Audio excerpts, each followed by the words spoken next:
Hello, everybody. My name's Joel Filderman, and welcome to the Dog Trainers Connection. I'm not a dog trainer, but these other people you see here are. We get together, we discuss a topic, we come up with some thoughts, some ideas. Always have an interesting discussion, though, and sometimes come up with some answers. For today's topic, um, what I would like to discuss is something that we've discussed before, which is tools.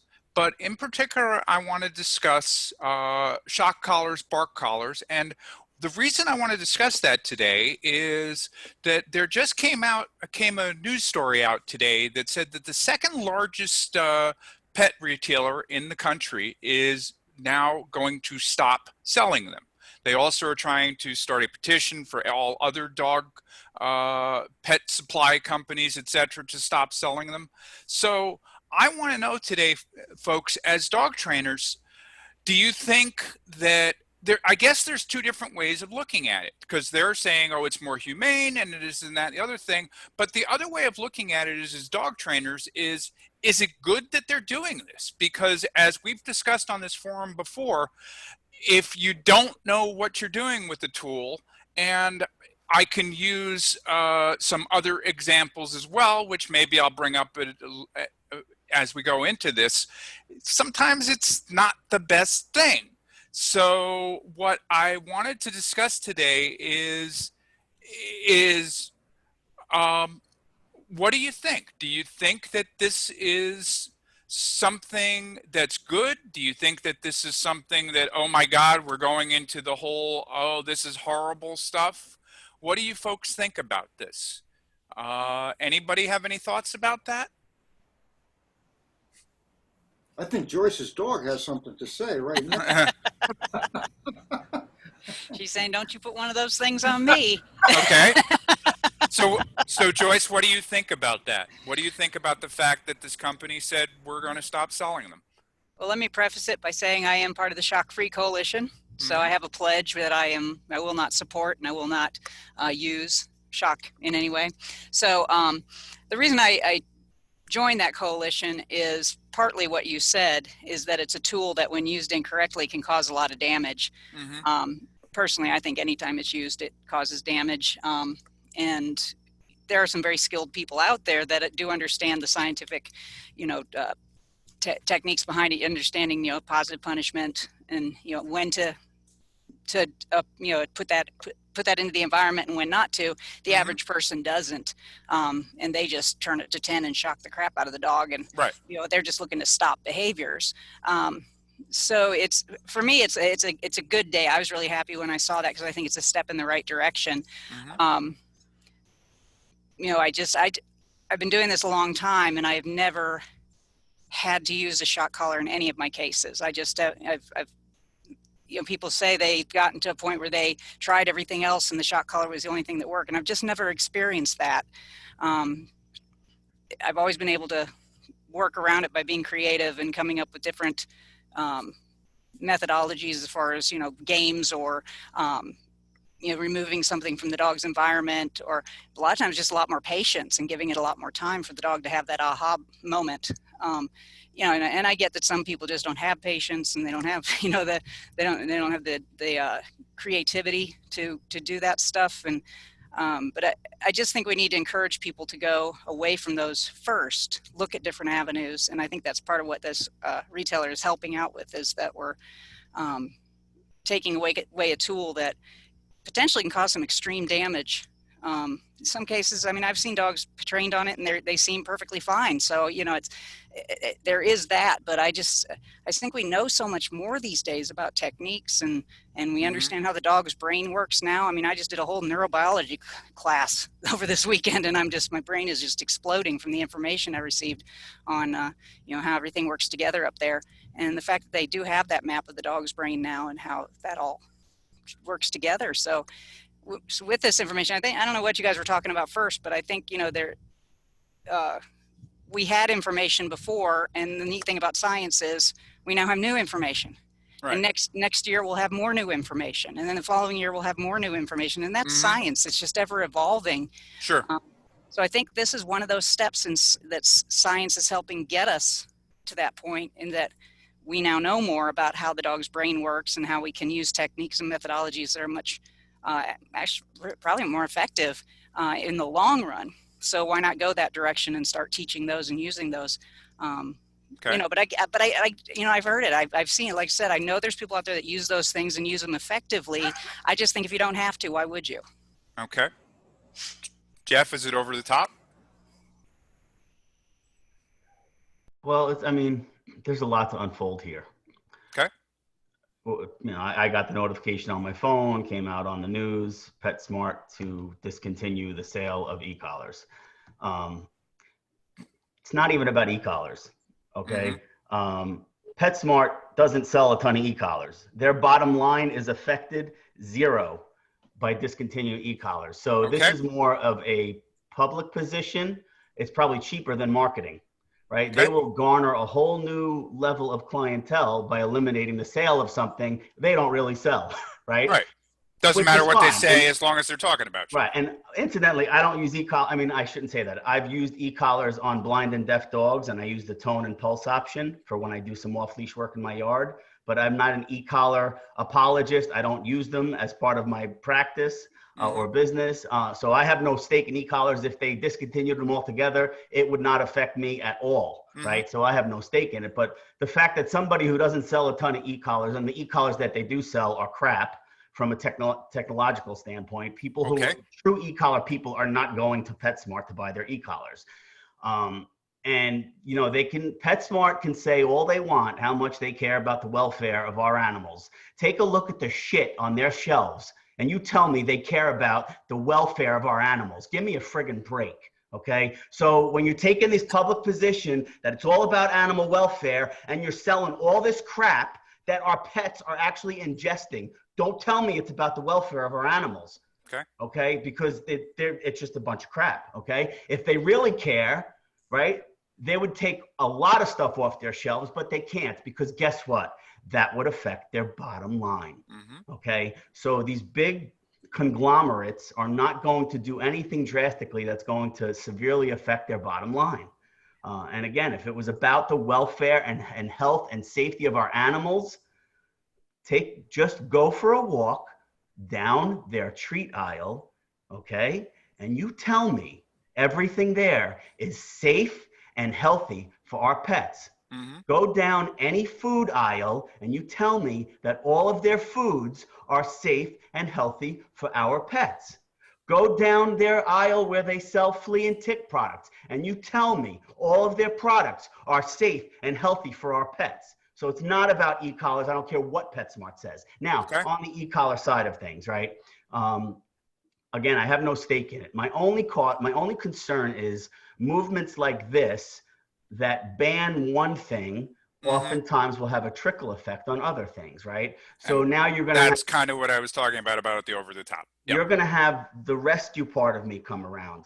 How many animals are going to be impacted potentially, right? Or rescue organizations, right?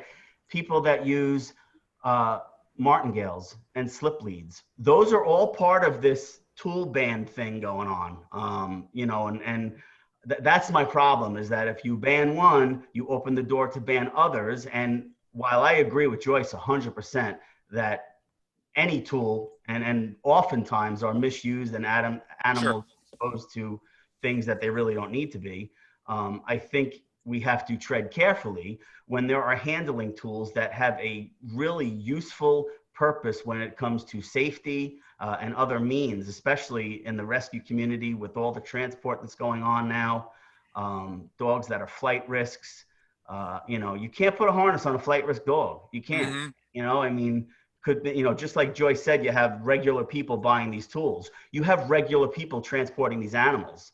You can't put, a skilled handler can prevent a flight risk dog from escaping out of any harness, right? Because we know what we're doing. We know how to manipulate the dog, right? We can manipulate the body. These people that are just volunteering their time and energy out of the goodness of their hearts, and there's tens of thousands of them, right? That's my only concern is that it would trickle down to other types of tools. And so I just get aggravated when somebody, when they come out and it's for the welfare of our animals and then all the crap they're selling in their store. It just aggravates me. Yeah. And Steve, in that same article, 71% of people said that they wanted to see e-collars regulated. So is this something that is just in going with um, the way that things have been going with dog training? You were showing us before these vet magazines that you had that I'm sure things have changed for that. So you know, things change as a lot of people talked about.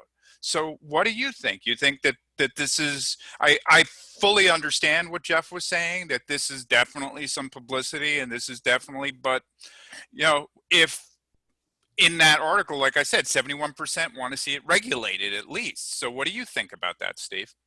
Uh, I don't know that it's a good idea to like let somebody walk in off the street and buy a shock collar and just go to town, Mm-hmm. because then it becomes about usage, you know. But I mean, I've read too many articles about how you can't use a head halter because, oh well, you know, if the dog like twists its neck around, you're gonna have a paralyzed dog. You know, I mean, this kind of stuff. So, you know, it could go from to the extremes of the most sort of negative of equipments to the most positive of equipments, and still you're going to have somebody say, oh no, this could be damaging. And Mm-hmm. so, you know, why? Because you sell harnesses, you know, is it come back to that? You know, it's like, why would you? Because you can believe, and you know, I just feel like I have no problem with remote collars. Mm-hmm. Other than I don't think you should be able to buy them just over the counter without having somebody who knows what they're doing, like, help you. Otherwise, you know, you could shock the hell out of the dog. You know, what good is that? But I mean, I just had it out with somebody recently, you know, some internet thing where, you know, there's a lot of like elements here, you know. So if you got a dog that's killing livestock, you know, Sure. you could keep it on a leash. Right. But the proponent of the remote collar is going to say, well, how nice is that for the dog that can't run? Because you can't recall the dog away from like a small herd of like sheep or cows or whatever it is, ducks, whatever it is. You can't call the dog away. Why not? Because the dog just won't. You know, the dog goes into drive and goes running off, and you're yelling, come for food, and the dog's like, screw you. You know, I'm in prey drive now, and all that. And yet, you use a remote collar well and teach a dog. I mean, it's not going to happen in a minute. It's not a shortcut. It's a tool. If I mean, Mm-hmm. I'm into the least possible negativity that Right. works. But you know, if I want to keep a dog off the counter, I'm not going to tell my client, don't leave a sandwich up there. You know, Mm-hmm. that would be the management side. Mm-hmm. You know, if the dog needs to learn to keep its feet off the counter, look, I would tell him to go out and get that can that has the little electric eye that sprays out, right, like air and makes a hideous noise. If that's enough, it's still considered positive punishment, right? Mm-hmm. But there's no pain involved. But and it's going to scare the dog a little bit, maybe. If it does, well, maybe you taught the dog to stay off the counter with a minimum amount of negativity. I consider But it. Steve, that startles the dog. That's inhumane. Well, this is what I'm saying. You know, you got to decide, but you know, or you could just go with, you know, well, you know what, if you don't leave anything up there, maybe at some point, you know, the dog will just forget about going up there. You know, I doubt it, but you know, you can say that. Or, you know, look, there are things, you know, it's hard to, we teach dogs behaviors, you know, and we would rather teach a dog a good behavior if we can. But it's just like a person, you know, not everybody behaves. You know, sometimes you need a negative consequence to learn from it. If you tie the negative consequence to the handler, that's a problem in my Mm-hmm. mind, right? You're supposed to have a relationship between the dog and the owner. But I just like finish banging it out with somebody who's like, if you use a shock collar, you have a lousy relationship with your dog. I just know too many people who have used these tools who dogs are so tight. Yeah, what about John Holmes, the farmer's dog? No shock collar, stick. Mm-hmm. He had a stick, Right. right? And he used it. Yeah. You've talked about them in the past. Yeah. The dogs loved him to death. They couldn't be close enough to this man. They were not afraid. He wasn't mad at them, but he whacked them a shot. You know, they learned what to do and what not to do back in those days. Is that humane? I don't think so. Never catch me hitting a dog with a stick. You know, I mean, I don't like it, but I think it's unfair to make it like horrible all the time. I've been to seminars where there are doctorate level behaviorists with their dogs there, wearing remote collars. Yeah. So it's not like you're too smart to use it. It's not about intellect or education, I don't think, altogether. I mean, I think it breaks down to something kind of simple. You know, are you trying to teach the dog to do something or to stop the dog from doing something? If you can stop a dog from doing something by teaching it something else, that would be the preferred thing to do, right? I think we would all agree on that, Yeah. but it doesn't always work out so well. And again, I'm not saying it's a shortcut, but sometimes if you can create a consequence to the behavior that the dog does not want to repeat, I don't see the harm in doing that if you're thoughtful about how you deliver the negativity and you don't look to smoke a dog. You know, anybody who puts that thing on 10, I mean, most dogs don't need anything much more than the pulse. You know, you can interrupt a behavior and the dog's like, what the hell is that? And when they turn around and they look at you, I'm like, what the hell was that? I don't know. You know, it's not me. You know, look at yourself and the behavior that caused that sensation. You know, I mean, I'm not a big invisible fence person, you know, but it's better than getting killed in the road. So I think, you know, it's best to have some kind of a balance. Otherwise, as you say, a chain collar, a martingale, even a head halter can be called dangerous to some folks. You know, oh no, you can't use that dog will run out its head and you're going to have a paralyzed dog. And, you know, Well, and martingales don't necessarily work for all dogs, too. You know, we were talking about that before we started. And that's one of the things I was talking about is, you know, we have a Nordic dog now, and we had a martingale on the dog, and like I said to you, it's like telling the dog to go mush. You know, it's like, I'll put a harness on a sled dog and see how that dog yeah, feels. yeah, You know? Let's go. You yeah. know, but if you can train a dog to walk nicely with no equipment, right? That would be the job, if you ask me. It's like train the dog to walk next to you. Train it. You know, you can do that for total positivity, right? You can teach the dog. Now, when you get out and you start getting into like big distractions, not level 1, but level 10, you know, is the dog going to hang with you?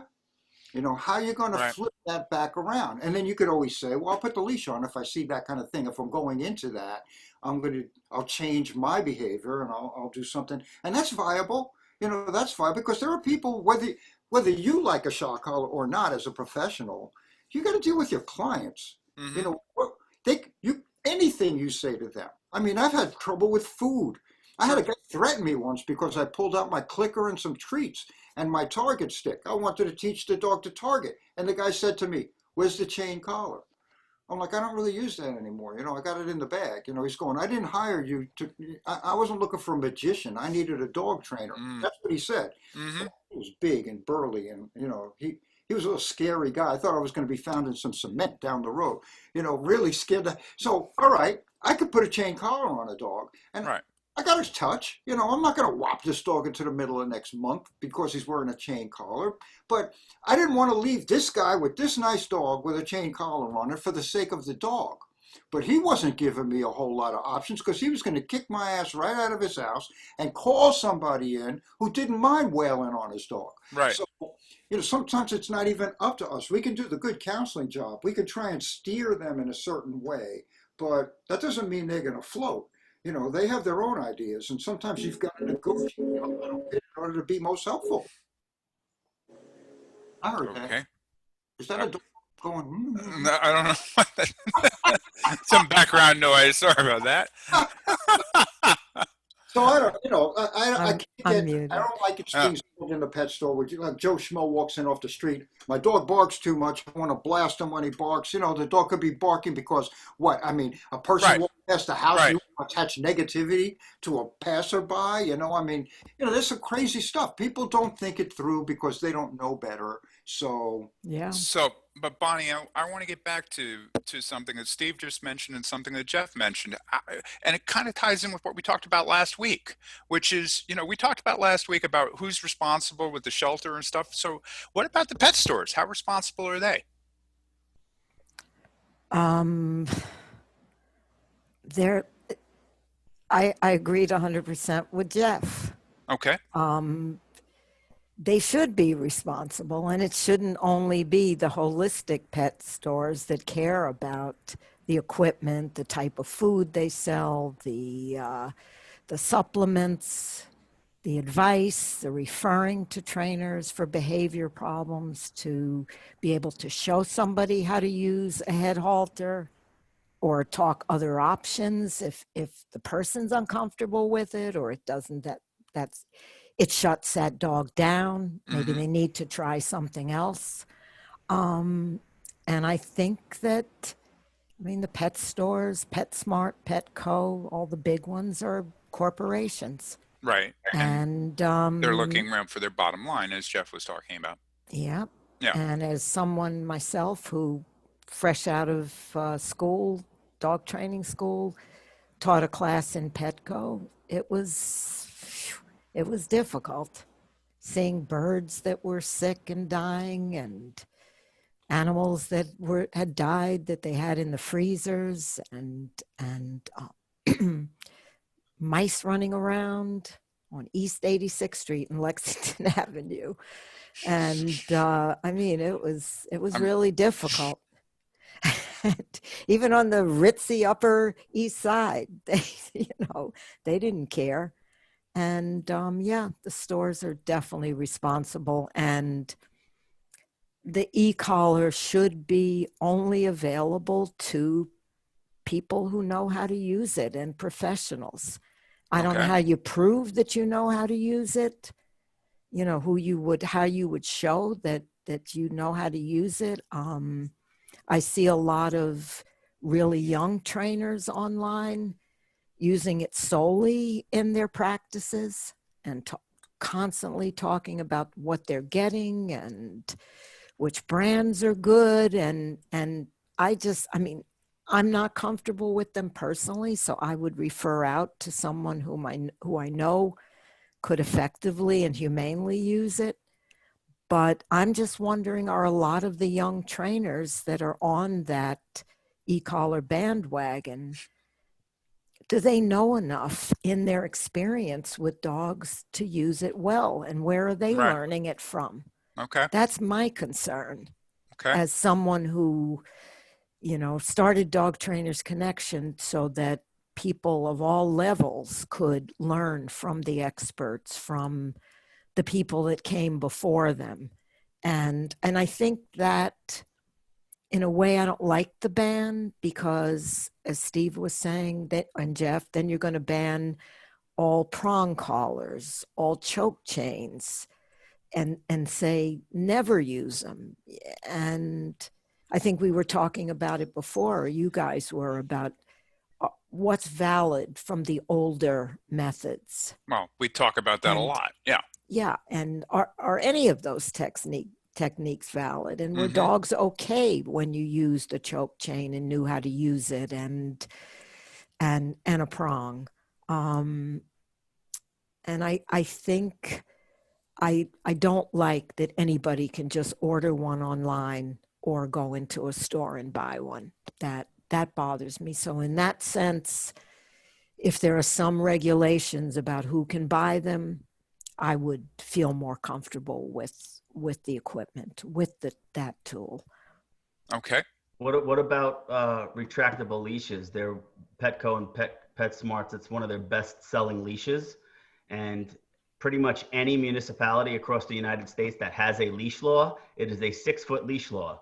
So basically, Petco and PetSmart are selling an illegal product, something that people are knowingly going to be breaking local municipal code with, yet they sell a ton of them. How about we get rid of them? You want to talk about dogs getting harmed and putting in unsafe situations because of retractable leashes? They ain't going to happen because they sell a shitload of them. Mm. And Okay. people That's a injuring, good point. breaking That's their good. legs and falling with them and getting tripped up. Yeah, I actually had a client I was working with, and I was explaining to her, I don't recommend them except for like in rare cases where you're out in the wilderness, way out wherever, and you're walking a dog on the trail or something. That's one thing. But for most purposes, general walking around the town, no. This girl, the woman, she's like, well, okay, I'll get it. The following week, I went to go see her. She still didn't do anything about it. And matter of fact, she went to put the stop on the leash because another dog was approaching, and that thing just slipped right out. It was, there's a plastic piece inside there, and it had broken a while back, and that dog just lunged right towards the other dog. So it's. So David, what do you think about all this? You've been kind of quiet with all of this. So what do you think about this that they're saying that they're going to stop selling it. Yeah, I mean, I think everyone makes a lot of good, valid points. I mean, I think like what Jeff was saying, as far as it could just parlay into other things. I mean, you start banning choke collars and other types of equipment, and what some of these equipment might be useful, whereas some might not be so useful. And a lot of times, as we all agree, depends how you use the equipment. And the problem I have with the e-collars and things like that is, even if you know what you're doing, and personally I haven't had any experience other than been exposed to it, but I've never actually used them. But just from what I've read, the studies and so forth, even if you do know what you're doing, and you were to say, okay, let's go and work with this client and show them how to properly use that, you know, unless it's a very quick, easy fix, for the most part, can you convey all and show them how to use it properly, and know with confidence that they're going to use that properly. You know, someone that's got a lot of years of experience using these e-collars versus someone that never touched one in their life, and you're going to show them right on the spot how to train their dog. The mechanics and all that kind of thing, when to do it, when not to do it, how do they know if their dog is doing a certain behavior or not doing a behavior, when to apply it, when not to apply it, how much to apply the chalk and things like that. There's just too many variables, I think, and problems can go wrong. So unless that trainer is going to be with that client 24/7, which is impossible, I think you're running into problems right there. You know. Okay. So, and like everybody says, why? You know, if a lot of science has said that it's really not effective, why go that route? You know, unless there's some really, really extreme case that you may just have to use it temporarily and doing it in the right manner, or maybe somebody's about to get evicted, the dogs get evicted and they love the dog. But then again, in that case, if that's the case, it's just not appropriate. Then maybe you have to get the dog up to an appropriate owner or what have you. You know, unless the dog has to be put down, but it's only fair to the dog, depending upon the situation. You know, if it's a dog-to-dog aggression, maybe it just has to, and it has other dogs in the household. Well, maybe the dog should be rehomed to some place that doesn't have other dogs, and make sure that the new owners don't expose that dog to other dogs, and the dogs will be fine. You know, rather than putting them through all these different, potential adverse training methods. Well, yeah, I just wanted to comment on from what David said is, and maybe I'm addressing this to Steve, or maybe it's a topic for another time, but if you can, if somebody, say, wants to use a bark collar, which, by the way, is one of the things that they're stopping selling. Go ahead. Because they're going to be thrown out of their house. An electric pulse collar or a citronella? Yeah, the electric pulse. Okay. If they're going to be thrown out of their apartment because of complaints, and nothing else has worked, if you call in Steve, who knows how to use it and is going to be thoughtful about the dog, the body language, is this a right temperament to use it? What are the effects? Couldn't it work if, I'm sort of like playing off devil's advocate, what David said, you may have to go back. You may have to talk to them. You may have to have 3 sessions so that you can make sure it's working, the dog's okay, the person isn't jacking up the shock level. So no, you make some valid points. I mean, and that's the other thing too. Is if you're just a one off, you're just training them once and saying, "This is how you do it." Okay, I got it. I saw how you did it. No, if you're doing follow-ups and you can see that they're applying the right techniques, you know, maybe there's some exception. That's the other thing too. Is when you talk about pulse versus actual shock. You know, I think with a pulse, like I think Jeff had mentioned it. You know, for deaf dogs, things like that, or maybe it's But I mean, on the opposite side, sometimes even pulse or all can be really upsetting to a dog. They can. I'm assuming, depending on their sensitivity or their. Right. So, and and do you have to just work through that to get a means to an end, or like Joyce was saying, to figure out a different way or a creative way to do the same rehabilitation? Like what Joyce was saying, I mean, with all the science is going and things like that, why not, and everyone's been saying, why not try all the positive, gentle methods first, everything we know, throw all the book at it, basically, with everything good that we know about that works, and then we can start looking at other ways of doing it, the least subversive as possible. If those things are not working, and we've thrown everything the kitchen Right. sink at it, you know. But then there's the client who wants it fixed. So Yeah. then, and we do come up with that. So there's a whole balance there. Like you were saying, Steve, this guy wouldn't let you use food. Well, but the thing is, I've turned away people, you know, who have Maltese dogs that bark in apartments. Mm-hmm. I just told them no. You know, Mhm. "Can you come out? No. Why not? Well, you know, did you research the breed before you got one? You know, they're not exactly quiet. You know, you're not going to shut up a Maltese dog. Just going to make it aggressive is what Yeah. you're going to do. You know, I mean, it's going to Yeah. get all offensive. You know, you got to, what can I say? Move. You know, if they want to throw you out, you're moving. You know, sorry, but, you know, you got a Maltese. I'm not coming. You know, I have refused people for that. I mean, dogs bark. Barking is normal. You know, it's a question of when is it excessive and what's it about? Mhm. Right? You know, when you have a separation anxious dog, sometimes they vocalize, right? I mean, you know, you can just punish that dog. Right. You know, you can't do that. But, you know, I can't go with, like, I get jammed up, you know. I mean, Jeff's talked about this. You know, when we talk about operant conditioning and consequences, it gets really, like, sticky when you throw the science word in. Because, you know, it's all science on some level. You know, Sure. it's just, if you like it, it tends to be scientific, and if you don't, you know, it's Neanderthal. And you know, there are too many dogs that are trained by people who have no idea about Skinner. You know, there's no science. They have skills. They're sensitive. They've been hanging around dogs. I think a lot of the science come from intellects that have not spent 10 fucking minutes with a dog. I'm sorry, but it pisses me off. It pisses me off. They read. They don't know diddly about dogs. All they do is like, I heard this, I read this, I believe this person because they have these credentials. Hang out Mm-hmm. with dogs. You want to learn something about dog training? Right. You gotta hang around the dogs. Otherwise, shut up. You know, I'm tired of this, like, I'm a And science guy. You know, I mean, I come from there. But, you know, it's just, this is I was just I, going to say that I, Joyce. I just want to add that Joyce, who's doing it, and she could teach some of the younger trainers or other trainers, not even young, but what did she do and her skills and all that she's learned and using. So well, there's so much in this group right here of yes. people with so Yes. much to teach others. And I do think that what Steve just brought up is a topic for another time. And I think, for the Let him finish. yeah. He's got to finish. You're on YouTube. Let it rip, brother. Let it rip. I don't like to do that. I don't like to do that. But, I you know Joel. I know Joel's getting antsy and he wants to close the session. But since we were talking about tools, can I share my screen real quick and just give me a minute of your time? Yeah, give me a minute and I'll allow you to do it.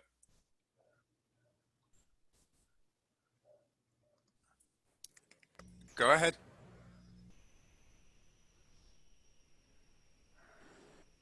Okay, I'm sure everyone has seen this before, Mm-hmm. right? Now, I'm sure everyone on this call also realizes that this is not a prong collar injury. Yet this is one of the most spewed out things on the internet to ban tools, right? Now, I'm not saying that prongs from a prong collar didn't cause those holes, because they probably did, but those holes were because that's from skin overgrowth. I've seen that injury many times in rescue. That is from skin overgrowing. That is from someone who left this friggin' collar on this poor dog as it either grew up or gained weight, one or the other. Yeah. On top of the fact that anyone who knows anything about tools, that's not where prongs sit on a dog's neck, right? So we know that this was not the use or utilization of a prong collar that caused these injuries, right? So, and I'm going to stop my screen for a second, and the whole harness thing, right? Because harnesses are one of the safest tools. I think we can all agree on that, right? Mm-hmm. Okay, well, the same exact injury occurred on this dog, skin overgrowth because of neglect. right? So, and I'm just pointing this out because, you know, just so you could clearly see that was a harness that was on that dog. Wow. Poor dog. Yeah, and you know, trainers don't see that a lot unless they're also in rescue. You know, and that's where, you know, we have to be careful regardless of what we use. And obviously, I went off on a tangent with Petco and PetSmart and how they really care about dogs and all the crap on their shelves, but you know, it's just like I teach, you know, I tell my students when we go over tools and stuff that if you don't know how to use a tool, that's the wrong tool, period. Right. Period. Yeah. Okay. And that sounds like a good place to stop. So with that, I'd like to thank you all for being here today. I'd like to thank everybody for watching. And please like this video and subscribe to our YouTube channel. And don't forget to like us on Facebook if you haven't already. And we'll see you next time. Thanks a lot, folks. Bye-bye.